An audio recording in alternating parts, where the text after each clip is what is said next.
Hi, I'm Lainey Neal from Elaine Homeware Studio, and I've been promising for quite a while now that I'll do a video to show you some of the methods I use for making products.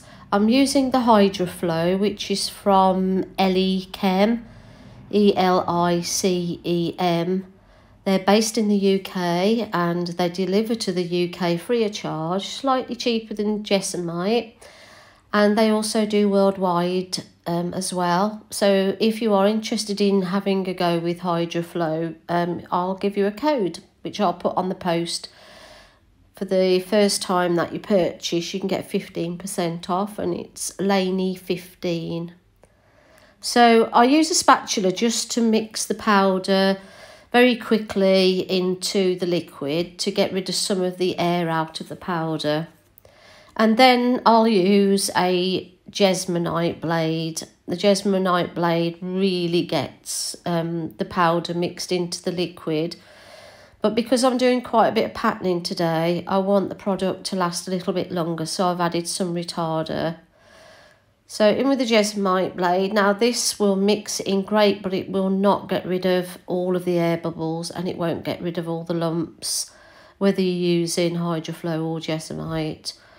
And I think some people use this and think that they're just going to get a nice smooth liquid, and you won't. The best way to do it is by then transferring to a stick blender. So I'm beating a few more of the bubbles out, scraping around the sides. When you insert the stick blender, make sure that you put it in diagonal so that you're eliminating any air that's trapped underneath. Give it a bang on the bottom as well.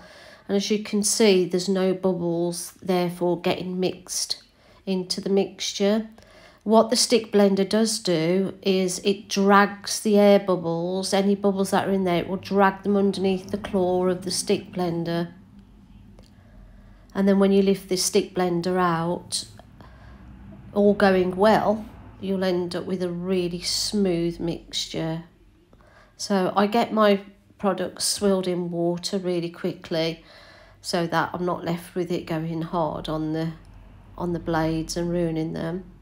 I always use jumbo lollipop sticks, and I also use paper cups so it stops me having so much washing up at the end. Jumbo sticks are really good as well for not creating air bubbles, where if you're using big spatulas, they can put air bubbles into the mixture. So I've divided into 4 cups, and I'm using 3 colours and a white for my making. I've put the Jesmonite Pigment blue in. I'm also going to add a little bit of black as well, because I want like a dark blue, a dark royal blue. So again, with my lollipop sticks, I'll get that mixed in. I don't measure any amounts of colours by drops. I just go by eye. I tend to do all my colour mixing just as I'm doing it. There's no plan before. And so with that one done, I'm then going on to the pigment, Jesmonite Pigment Yellow Oxide, because I want a kind of mustardy colour. Make sure when you're mixing your colours in that you're scraping around the sides of the cup as well, like that, because the colour tends to get thrown. As you add the colour and start stirring, it will get thrown around the edges of the cup. And I'm just going to add a tiny little bit of brown to keep the warmth in the yellow oxide, but just to slightly darken it. And again, I'll just do it all by eye, to be honest. I decided to put a little bit more in. Adding the retarder gives me that extra time to work with the mixture before it starts setting. But I do find with Hydroflow you get that little bit extra time than Jesmonite, because it takes longer to set, not a great deal. And because I add extra powder into mine, I tend to be able to demould, you know, minimum 30 minutes. So you can see that the mixture's quite thick. if you want to have your mixture runny because you're going to be pouring into moulds that have got really intricate designs to them, you know, very small crevices, then there's no reason why you can't add extra liquid to the measurement so that it does flow into all those little areas. I think some people are frightened that they've got to stick to exactly to the grams, and you haven't. You can go a bit over with the powder, and you can go, you know, over with the liquid. It's practice, it's trial and error. Obviously you can't go too far over, but a bit extra doesn't hurt. So I've got my 3 colours and I've got a white. Now look at the pour, pinch the cup, and I lay the colour on top. If it's too runny, that would just seep and bleed into each other. So you can see that because I've got a good mixture, consistency, those colours are able to keep separate. And then pinching my cup, I start my patterning, and I'm going to use different patterns, different directions. I'm not just going to pour it all into one place, because if you just think that you can pour it, it'll just spread across the mould. And the more it spreads across the mould, imagine underneath that pour, if it's spreading across the mould, the colours are going to merge and you're going to have a blurry look. So try to work quite quickly so that you get in sections into the mould, and avoiding, and I tend to like work against the spread so that you're avoiding it, keep moving. Keep your mould clean, because whatever gets spilt on the mould will show on your pattern, so you don't want all dots.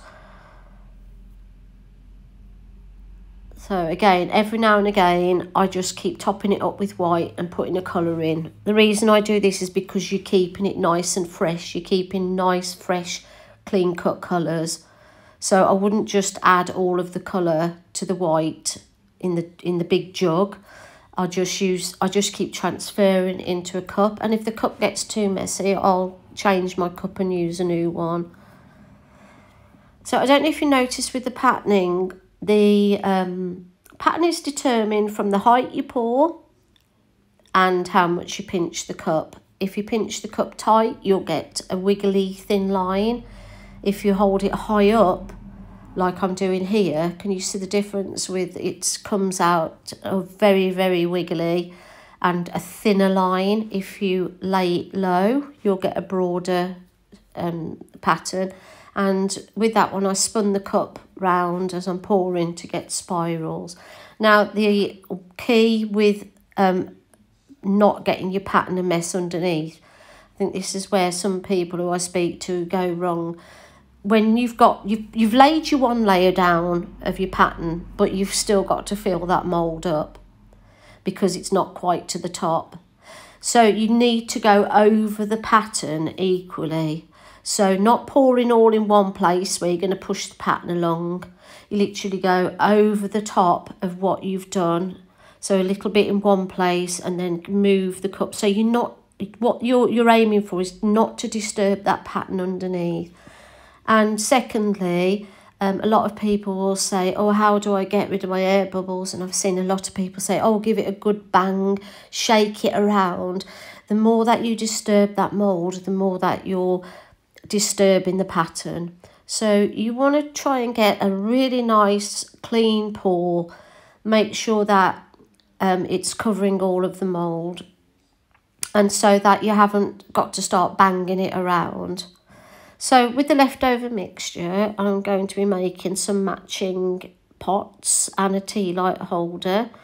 With that one, I've just put a few drops in, and there'll be a little bit more white underneath, so that when I pour this, I'm going to do the spinning technique, and then as the colours disappear, give like a nice swirl to the pattern when it's then moulded.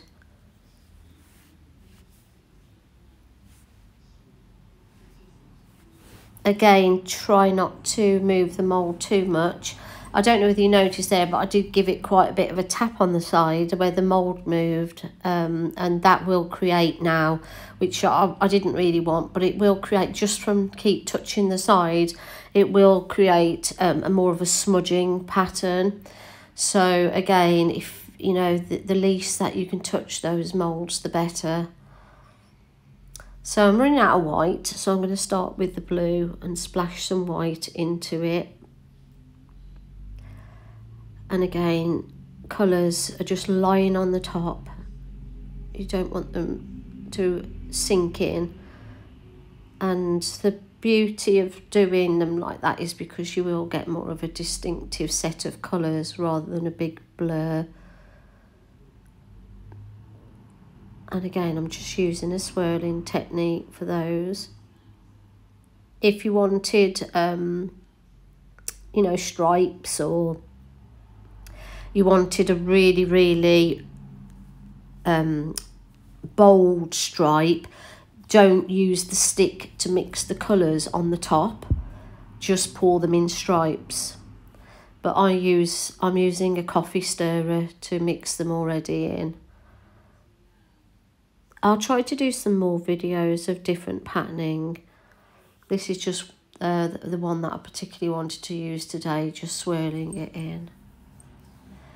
So if you are interested in Hydroflow, then just contact them and they will distribute out free of charge to UK purchasers. They also distribute worldwide. I'm losing that.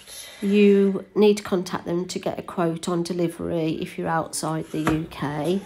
And I know they have distribution companies who buy their stock in to distribute in. There's one in Germany. So postage might be a little bit cheaper maybe if you go straight to the German website. And I think they've got some distributors somewhere else, but I'm not 100% sure. But just contact them. They're so friendly. The staff are lovely. And they normally have a good stock in. I still use Jesmonite. You know, Jesmonite's a fantastic product, very, very similar to Hydroflow. I do like the off-white of Jesmonite. Hydroflow's natural colour is slightly more to the white, and because I've already started stocking to shops that like the off-white colour, I tend to buy Jesmonite in to do their products for them. So I'm going to do a little dish with some leftovers that I've got. I hope you can see as well how much work time, I mean this video has been speeded up, but you can see how much work time I've had with this product, and obviously it's helped having the retarder added as well, which you can buy from most sites that sell Jesmonite. Chem also have their own sealant as well. I haven't yet tried it, so I can't give you feedback on that, but I'm aware that they do their own sealant. I tend to use Protect It from Resinate if I want to keep the natural look of the product when it's demolded. If I don't want a sheen on it, I tend to use Protect It, and it makes the product waterproof, well, splash proof I would say. So water will run off it if it gets splashed. I use Polyvine if I want a sheen on it. The wax varnish is really good. If I'm using products for outside, I use the Polyvine Stone varnish. And another good product I use is an acrylic varnish spray that I get from Amazon. And I use that a lot on my gonks that I make, and it puts a really lovely glossy finish on.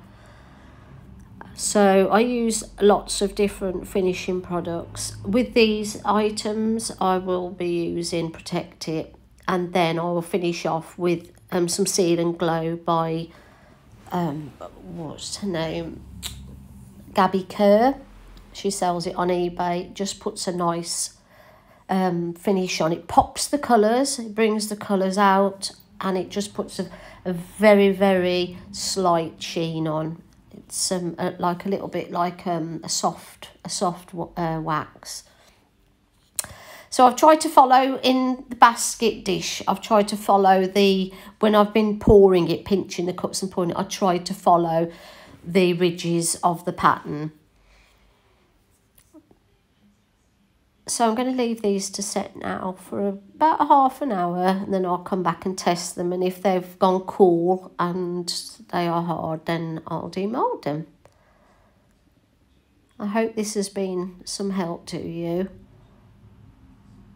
Any questions, please comment below in case I've missed anything out.